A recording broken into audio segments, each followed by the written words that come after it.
পর্দার আড়ালে যে মা বোনরা আছেন তাদেরকেও বলি, মা আপনি যেমন আপনার বাবার অত্যন্ত আদরের একটা কলিজার টুকরা সন্তান, আপনি যেমন আপনার মায়ের কলিজার টুকরা সন্তান, আপনি যেমন আপনার বড় ভাইয়ের কলিজার টুকরা বোন, আপনি যেমন আপনার স্বামীর সব থেকে প্রেয়সী বন্ধু, ঠিক তেমন আপনি যদি জাহান্নামী হয়ে জমিন থেকে বিদায় নেন, একজন মহিলা কিয়ামতের ময়দানে আল্লাহর আদালতে যখন জাহান্নামের আসামি হয়ে দাঁড়াবে, আল্লাহর কাছে যখন দাঁড়ায় এই মহিলা বলবে, আল্লাহ আমাকে আমার স্বামী কোনোদিন নামাজের জন্য দাওয়াত দেয় নাই, আমার বাবা আমাকে কোনোদিন পর্দা করার জন্য বলে নাই, আমার মা আমাকে সত্য রাস্তায় চলার জন্য বলে নাই, আমার ভাই আমাকে কোনোদিন টিকটক করা বন্ধ করতে বলে নাই।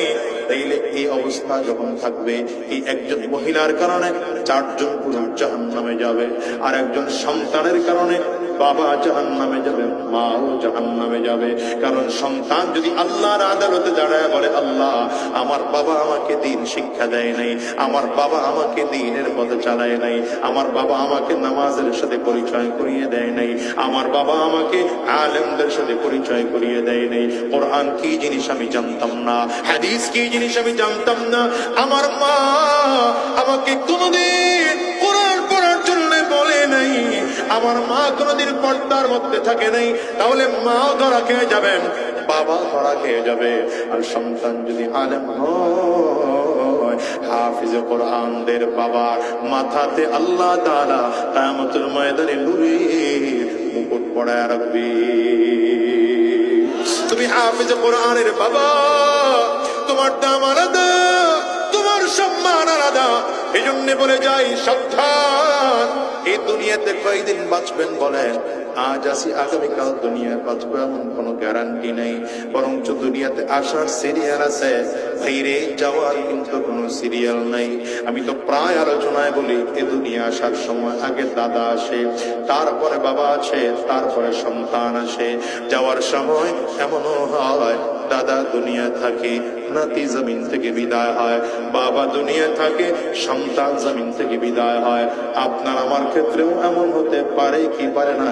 চিল্লায় আওয়াজ করে বলে, যদি ব্যাপারটা এমনই হয়, আজকের ময়দান থেকেও আদা করে বের হওয়ার, নিজে দিন শিখবো, সন্তানকেও দিন শিখাবো, নিজে জাহান্নামের আগুন থেকে বাঁচবো, পরিবারকেও জাহান্নামের আগুন থেকে বাঁচাবো, নিজেও ইসলামের পথে চলবো, পরিবারকেও ইসলামের পথে চালাবো, নিজেও জাহান্নাম থেকে বাঁচবো, আমার বিবিকে, আমার সন্তানকে, আমার ছেলেটাকে, আমার মেয়েটাকে জাহান্নাম থেকে বাঁচানোর জন্য চেষ্টা ফিকির মেহনত করব। আর গোটা জমিনে আল্লাহর দ্বীন কায়েম করার জন্য, আল্লাহর দ্বীন জিন্দা করার জন্য চেষ্টা করব। কারা কারা তৈয়ার আছে? 2টা হাত উঁচা করে আল্লাহকে দেখা।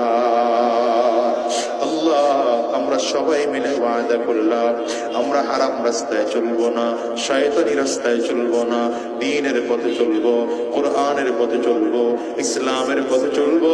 আল্লাহ তুমি কবুল করে নাও, আল্লাহ তুমি কবুল করে নাও।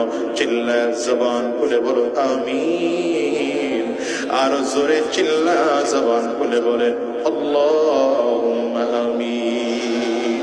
দুনিয়ার কোন শিক্ষা তার মধ্যে নাই, কিন্তু যদি তাওহীদের জ্ঞান থাকে, রিসালাতের জ্ঞান থাকে, ইসলামের জ্ঞান থাকে, কোরআন ও সুন্নাহর জ্ঞান থাকে, তো মানুষটা গোটা পৃথিবীর সব থেকে শ্রেষ্ঠ শিক্ষিত মানুষ। এর বাস্তব উদাহরণ দেওয়া যায়, আমার আপনার নবী সরওয়ারে দু আলম আহমদ মুজতবা মুহাম্মদ মুস্তাফা, জোরে বলতে হবে সাল্লাল্লাহু আলাইহি ওয়াসাল্লাম। আমার নবীর কোন উস্তাদ দুনিয়াতে নেই। কেন ছিল না? অনেকগুলো কারণ হতে পারে, এর মধ্যে 2টা কারণ আমি আপনাদেরকে বলি। 1 নম্বর কারণ হলো, যদি রাসূলুল্লাহ সাল্লাল্লাহু আলাইহি ওয়াসাল্লামের কোন উস্তাদ দুনিয়াতে থাকতো, মক্কার কাফির আর মুশরিকরা বলতো, আরে মুহাম্মদ তো আগে থেকেই শিক্ষিত, এই কোরআন তো মুহাম্মদ নিজেই বানিয়েছে। চিল্লায় বলেন নাউযুবিল্লাহ। আল্লাহ বলেন, আমার হাবিবকে এই তুহমত, এই ইলজাম যেন কেউ দিতে না পারে। এই জন্য আমি আল্লাহ